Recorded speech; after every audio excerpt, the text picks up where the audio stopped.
Hi mga mommies! Tara, samahan niyo ako magluto tayo ng 2 flavors ng chicken wings.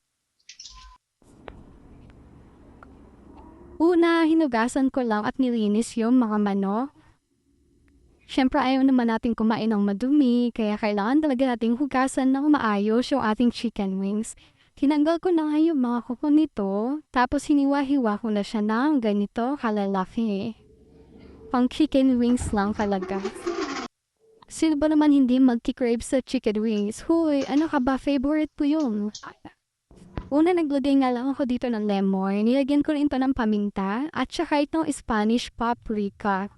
Ganito talaga ako mag-marinate ng chicken. Yan, lalagyan din natin siya ng garlic powder at saka ng pampalasa. Eto, nagdalagay din ako ng rosemary.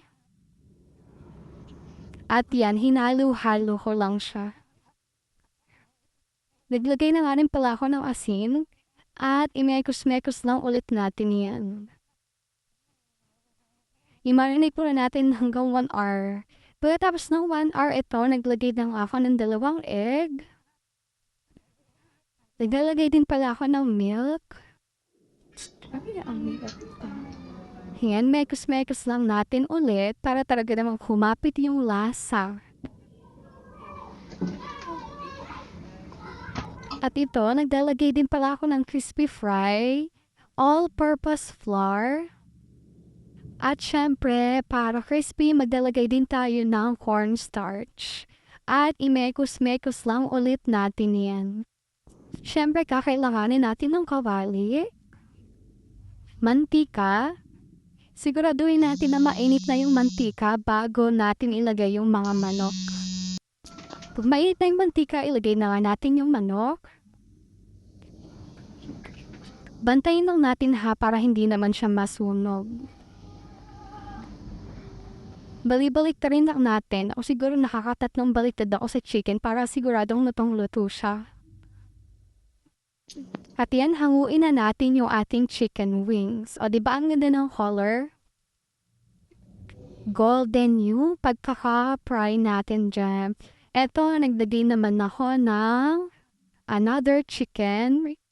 Sa barbecue sauce nga, naglagay lang ako dito ng butter, 2 sachet lang ng oyster sauce at saka ng banana ketchup. Imekos-mekos lang natin yan. At naglagay din ako ng konting toyo.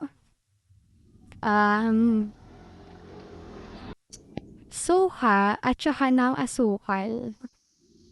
At nung naluto na yung sauce, nilagay ko na nga yung mga chicken dyan. Bali-balik ta rin nyo lang para talagang kumapit yung sauce sa chicken natin. Maglagay din pala tayo ng black sesame seeds or white sesame seeds. Kayo nang bahala kung anong gusto nyo. At kapag okay na, hanguin na natin sa kahirapan. At eto na, luto na ang ating chicken wings. Ito yung ating barbecue flavor at ito yung ating original flavor. I-try nyo to mga mami. Sinasabi ko sa inyo yung sauce natin. Ang sarap niyan.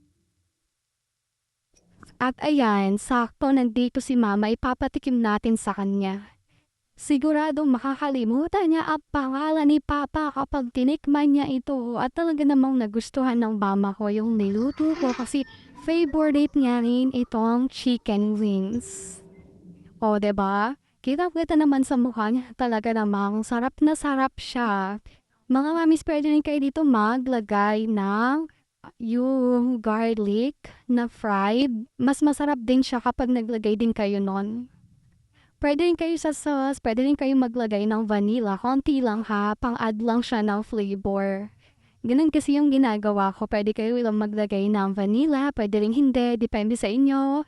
Lahat naman tayo, may kanya-kanyang paraan ng pagluluto pero ako mas gusto ko yung ganitong paraan. Thank you for watching mga mami. Sa susunod na vlog ulit natin, pwede kayo mag-comment kung anong gusto nyo ipaluto sa akin. For the go, iluluto natin yan. Abang-abang na lang kayo sa ating mga next videos. Thank you for watching!